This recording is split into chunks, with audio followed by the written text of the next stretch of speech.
Colfax Route 40. This music festival is terrific, and thank you so much. If you would give them a hand, they're all here. And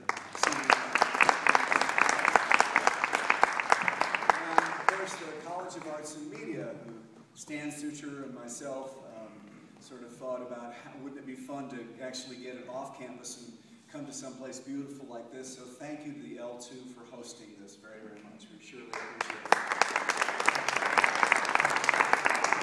This is an august body. I got to tell you, it's really fun to know all of the backstories on these fun people who I've known and worked with for years, and who have been friends for years and were kind enough to sort of say, oh God, okay, if you're going to twist our arm, we'll come do this. But they didn't really. They all came willingly because they love music. And that's really what motivates them. And even though they work on the business side of things, all of them are truly music lovers. And I think sometimes when we talk about business, we forget the reason that people do business is because they actually love the music first, and that's kind of what's there.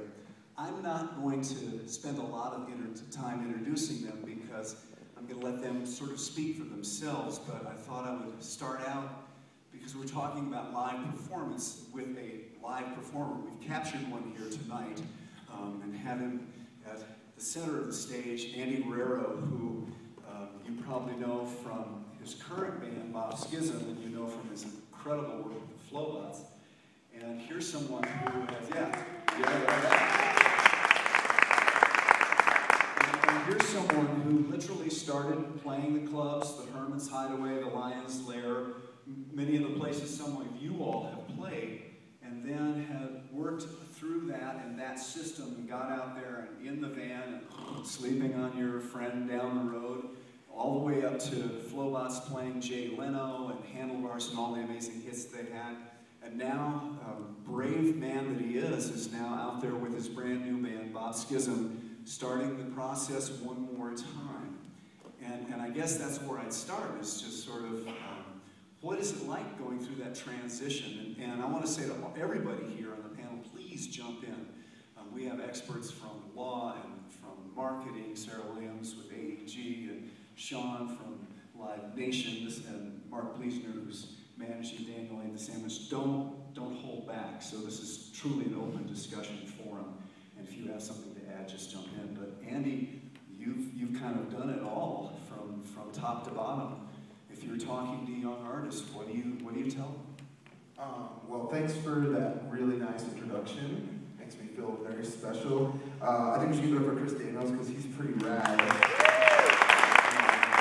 I remember, playing the Kings and seeing Chris Daniels and the Kings, and you guys were like always the band. I was like, dude, I knew you were like making a living playing music locally. I was like, how do I do there's got to be a way to do this because he's obviously just playing music and making good money doing it. So, like I said, my name's Andy Guerrero. I go by Andy Rock, R-O-K. I'm the Andy Rock at Twitter. If you would like to follow me, I will entertain you. I started and founded Flowbots. I was a guitar player in that band and kind of the semi-manager until we got a real manager. And just to add to your question, so did Flowbots, we got signed to Universal Republic Records, we got a big publishing deal with Sony ATV,